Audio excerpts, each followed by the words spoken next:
Welcome back to episode 4 of The Fastest Way to Your Next Personal Best. This is the audiobook recitation of the ebook that you can find on Stryd.com. My name is Evan Schwartz, and I'll be reciting the audiobook version. How can you run faster?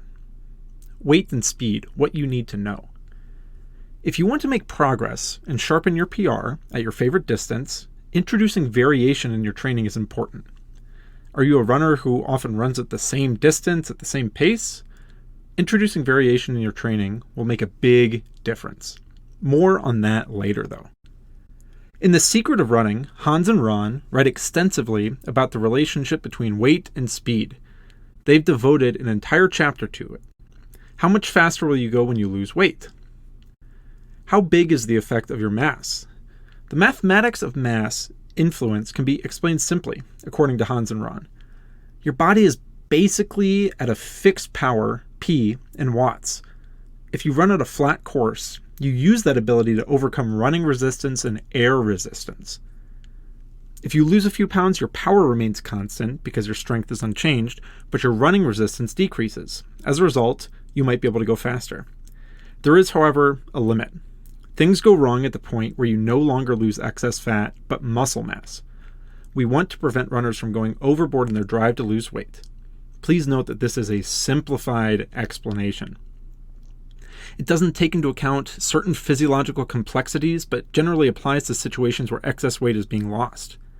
For this reason, your critical power, just like your tipping point, only becomes interesting when you start to look at your capacity per kilogram of body mass. So, for example, a critical power of 250 watts doesn't say anything about your possible run times. If your mass is around 60 kilograms or a weight of 132 pounds, your power per kilogram of body mass is 4.1. But at a mass of 80 kilograms, a weight of about 178 pounds, your power per kilogram of body mass is 3.1. For example, a 10-kilometer run with a critical power of 4.1 watts per kilogram takes around 41 minutes. The same run with a power of 3.1 watts per kilogram of body weight takes around 54 minutes. So your power per kilogram of body weight is what matters, not your absolute power. Train in your zones. Earlier on, we talked all about the 5 different zones. We'll discuss this in more detail in this chapter. Some watches work with a bunch of different training zones, but really it depends on what you use consistently. Other watches might use things like Zone 1, Zone 2, Zone 3, Zone 4, and Zone 5, and so on. Stryd also has 5 zones that they call easy, moderate, threshold, interval, and repetition. The zones are similar, but not completely interchangeable. For example, Stryd works with 2 zones above critical power, while heart rate watches only have 1 zone after the tipping point. How do you best use the zones in your training? Again, variation is the magic word if you want to make progress. The main reason why you want to know your different zones is because of the 2 fuels you carry with you, fats and sugars. We've already described the different fuels in detail earlier. As you know, as an endurance athlete, you mainly use fats and glycogen. You'll use your fat stores when you run slowly, and glycogen becomes your main fuel when you run faster. Variation in training between your fuels makes you faster and provides a good basis to work from. Variation is needed to use your fats efficiently as fuel and to maximize your glycogen stores. You need a good mix between gentle training and intensive stimuli combined with good recovery. After all, you don't get better during training, but during the recovery afterwards. You can teach your body to run faster on your fats, partly by running slow and longer. Note that this might be called Zone 1, Zone 0, or the Easy Zone in the Stryd ecosystem. This zone is variable in running intensity. If you make progress, you can run faster on your fats, and thus your pace will increase. You see this when you train with heart rate. You run faster at the same heart rate. This is fully reflected when you run by power. Your capabilities in the lowest zone can go up. Gentle workouts are good for the basics.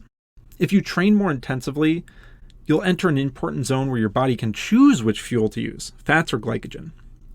This zone lasts from your easy zone all the way up to your critical power. Which fuel your body prefers in this zone depends, among other things, on stress and nutrition. Do you have a lot of stress and do you eat a lot of sugar and carbohydrates? Then your body prefers glycogen combustion. In addition to stress and nutrition, your running training is of course also a trigger for fat or glycogen burning. Above critical power, you mainly burn your glycogen, while your fat burning plays a smaller part. With Stryd, the two zones between easy and critical power are called moderate and threshold. The slower you run, the more your body can rely on fat stores. There's a lot to be gained there with targeted training in various zones. You get to know your body and you learn which zones you've been barely trained at the moment, especially in the beginning. Runners often notice that they have a strong preference for one zone over the other. So you either run very fast or very calm. Are you a runner who sees a training session, or would you rather call it a run, as a good moment to catch up with a friend? Then there's a good chance that you have a great base in the low zones, but that you have to get used to more intensive training. Or do you think that training doesn't make sense if you don't sweat a lot and have muscle pain? There might be a good chance that you'll improve a lot if you also include slow training sessions. Training at a slow pace is not a waste of time. Actually, it's meaningful training, which helps build a solid foundation. There's a section in the book that shows which fuel is most useful to you in percentage in terms of max effort. You can see that starting from 5 minutes, your glycogen and your fatty acids are the main fuels used. In this figure in the book, we make an assumption that you're running as fast as possible. If you run slower, you'll use more fatty acids proportionally. Smart variation in intensity and duration of your workouts ensures that all energy systems are trained. Note that through smart training and healthy nutrition, you can train your body to run more efficiently on your fatty acids. In the chapter previous, What is critical power and what can you do with it?, we discussed the concept of the power duration curve. This curve is a great way to check whether you train with enough variation and whether you're engaging all energy systems during your training sessions.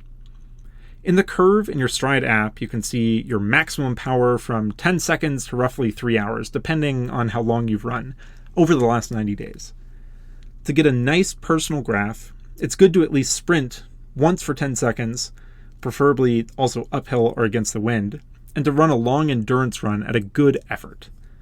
The curve also shows whether you've run this wattage in the past 30 days, whether it was between 31 and 75 days, or between 76 to 90 days. Again, anything older than 90 days is not taken into consideration. How does the curve help to check if you have enough variation in your training? If the power duration curve is a smooth line for the past 90 days, then you know you've trained with plenty of variation. However, if you see that your line is discontinuous and drops at certain times, then there's an opportunity for improvement. In this example, you can compare your true power duration curve with the modeled curve, which is a white line that's overlaid on top of your power duration curve. It's an estimate for the power that you're capable of at any duration, even if you've not produced power data at that duration. Based on this curve, the runner can target specific areas of their curve to improve. For example, they could perform a max effort 3-minute activity and a max effort 10-minute activity, two durations which will help improve the overall accuracy of your auto-calculated critical power. The power of intervals. A solid foundation of base training helps you achieve a higher base speed.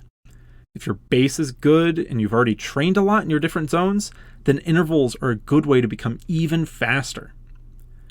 Targeted interval training is simpler and more precise with power compared to heart rate interval training. By training with intervals, you can train at a high intensity.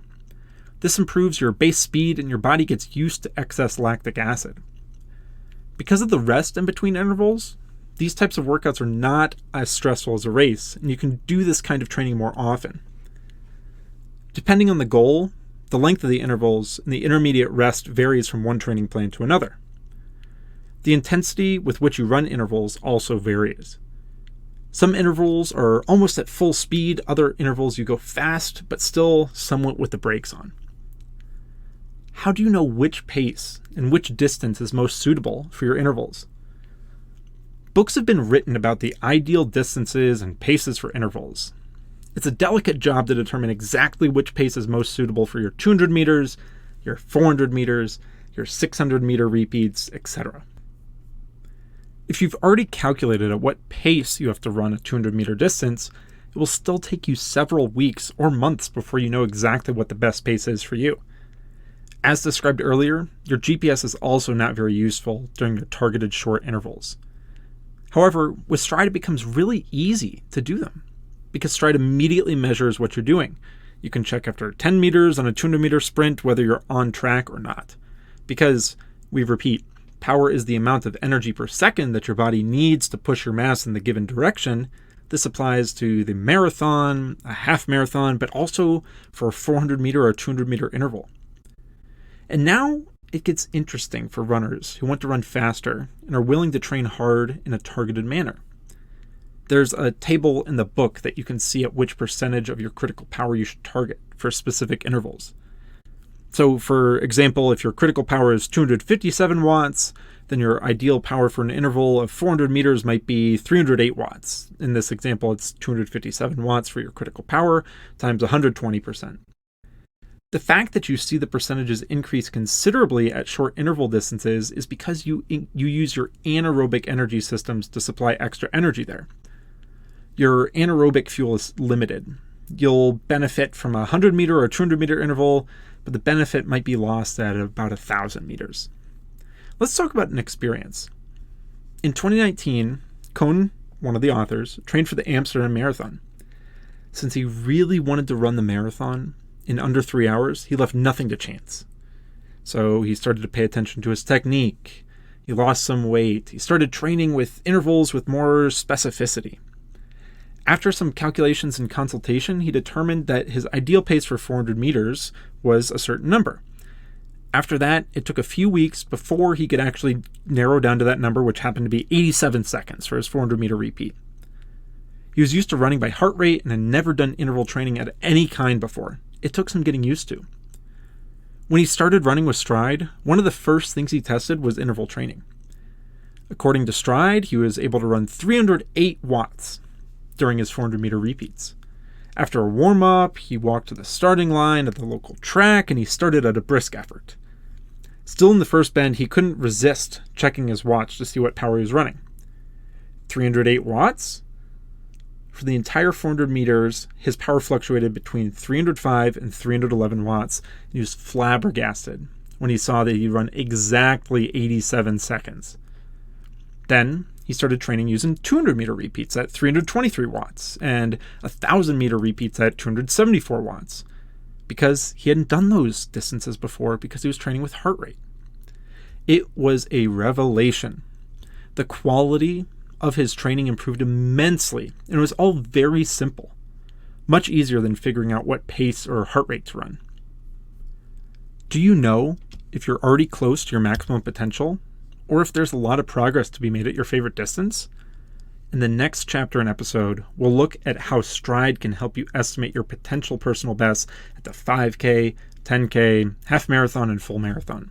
But now, we're going to talk about knowing your capabilities. As a runner, it's interesting to know what your potential PR is for a certain distance. Even if a personal best isn't your main reason for running, it's still nice to make progress and know what time you can run for a certain distance. Based on your PR for one distance, 5 kilometers for example, you can find calculation models on the internet where your potential times are calculated for other distances. There are reliable calculation models to determine your potential for the 10K, half marathon, and marathon based on your PR for the 5K. However, this is only true if you ran the 5K under ideal conditions, about 8 degrees Celsius or 46 degrees Fahrenheit, hardly any wind, no elevation, at your lowest healthy weight. Then the comparison is only valid when these variables remain the same. In practice, this is almost never the case. Temperature and wind, for example, are highly variable, which makes it difficult to compare one event with another. Good news for runners with the Stryd Power Meter. Determining your potential time at different distances is more accurate and easier than ever. Even temperature, elevation, and wind are included. First, we go back to your critical power. With an accurate critical power, you can determine which times you can run at different distances. Below, we take first a look at the schedule from Ron and Hans, as we saw earlier in the chapter. In the overview, you can see your possible times at 3K, 5K, 10K, 15K, half marathon, and full marathon in terms of watts per kilogram. The times naturally take into account a decline at longer distances. You may be relatively better at 5 kilometers or on longer distances, such as a half or full marathon. Some people notice that the times in this example in the book aren't quite right for them, but the predicted finish times based on your watts per kilogram can be a good target time, and for most runners, the formula works well. Although these times are a nice guideline, Ron and Hans can't include everything in this overview. For example, the temperature, 8 degrees Celsius or about 46 to 49 degrees Fahrenheit, is an ideal temperature for top runners in the marathon. But what should you do if it's not 8 degrees Celsius or 46 degrees Fahrenheit during your event, but 21 degrees Celsius or 70 degrees Fahrenheit, for example? We all know someone who, even after good preparation, didn't reach their desired finish time due to the heat. Their training went well, the nutrition was tested, the recovery was fine, there were plenty of drinking stations along the way, but the weather threw a wrench into the works. Because if you train at different temperatures than your event, you might have some issues during the race. You run the planned pace for the first half or your half or full marathon and it feels fine. But as soon as you've crossed halfway, it turns out that you started too fast because the higher temperature makes it harder than expected. Stryd has found a solution for that. Once, I sat at the kitchen table with 3 running friends and showed them how Stryd's race calculator adjusts your race power to temperature, altitude, and humidity. They were flabbergasted. A week later, everyone had bought a Stryd. Below, you'll see an example. I let my Stryd know that I wanted to run a half marathon. Based on my critical power, Stryd calculates my race power and my expected finish time. So, I can run a half marathon at 265 watts and my expected finish time will be 1 hour, 22 minutes, and 23 seconds. Not bad. Stryd says that it can turn out 2 minutes faster or 2 minutes slower based on the conditions. If you already run by power and you hear 265 watts and 1 hour and 22 minutes for a half marathon time, it's because in this example, the author is using 59 kilograms or 130 pounds as their weight entered in the Stryd ecosystem. Because the author indicates during their half marathon it's 21 degrees Celsius or about 70 degrees Fahrenheit, and not the optimal conditions of 8 degrees Celsius or 46 degrees Fahrenheit, you might get a different value. They shouldn't run at 265 watts, but actually at 259 watts. Of course, now the expected finish time becomes a bit slower.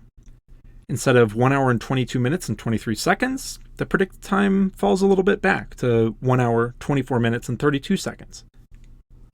Additionally, if it's only 21 degrees Celsius or 70 Fahrenheit, instead of the ideal conditions, and there are also some hills, like an elevation of 230 meters, you'll have to adjust your power a little bit more. Now you won't run 259 watts, but 257. The race course altitude also ensures that the expected time drops from 1 hour, 24 minutes, and 32 seconds down a little bit under a minute to 1 hour, 25 minutes, and 20 seconds. This knowledge could have prevented many breakdowns for many people at events. If you know in advance based on your training, the distance, the surface, the temperature, the height difference, like the altitude and the humidity, then you know what performance you can reasonably expect on race day. And that is, of course, extremely valuable and fun.